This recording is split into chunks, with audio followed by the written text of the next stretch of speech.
ভাই দুইটা প্লেয়ার ডাক দেন তো, একটা ম্যাচ খেলমু। প্লেয়ার ডাকতাম, আচ্ছা ঠিক আছে, দেখি আমার ফ্রেন্ড লিস্টে কে কে লাইন আছে। এই তো দেখি বাইক না লাইন আছে, ওর ইনভাইট দি। হ্যালো মামা, তোমার কি অবস্থা? গেমে আসো না কেন? আকিব ভাই এই পিসিটা কে? এর বয়সটা তো অনেক কিউট। আরে এটা বাইক না হয় আমার। মামা গেমে যে একটা আগুন জ্বালা বান্ডিল সেটা লইবা না?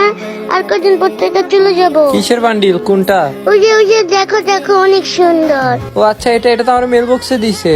আর মাত্র 3-4 দিন টাইম আছে, এখন পর্যন্ত আমি এটা ক্লাইম করি না। আচ্ছা গাইস, এটা আমি ক্লাইম করে নি। গাইস বান্ডিলটা কিন্তু মোটামুটি অনেক সুন্দর আছে, অতটা খারাপ না। ওই যে গোল্ডেন শিটে বান্ডিলের মতো। এই যে উষাদ দেখতো, এটা নাকি? হ্যাঁ মামা, এই বান্ডিল তুমি বের করে ফেলাইছো? না, এটা আমি বের করি না, এটা আমাকে গেরিনা থেকে মেল বক্সে দিছে। ও আচ্ছা মামা, আমাকে বান্ডিলটা বের করে দিবা? হ্যাঁ বের করে দিব, কিন্তু একটা সত্য আছে। কি সত্য মামা? সত্যটা আমি বলি। আচ্ছা বলো, সমস্যা নাই। আকিব ভাই পিসিটার বয়সটা তো অনেক কিউট, ওর একটা গান কইতে বলেন তো। আরে গান গান তো অনেক ভালো পারে। উষার একটা গান গাতো। আচ্ছা ঠিক আছে মামা, গাইতাছি।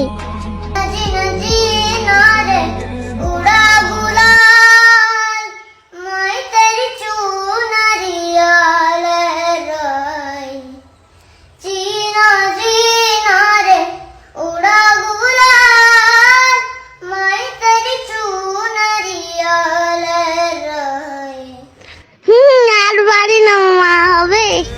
আরে 100 100 বেটা, কি হবে না? সত্যি কথা, গানটা অনেক সুন্দর হয়েছে। গাইস তোমরা বলে যাও কমেন্টে গানটা কেমন হয়েছে।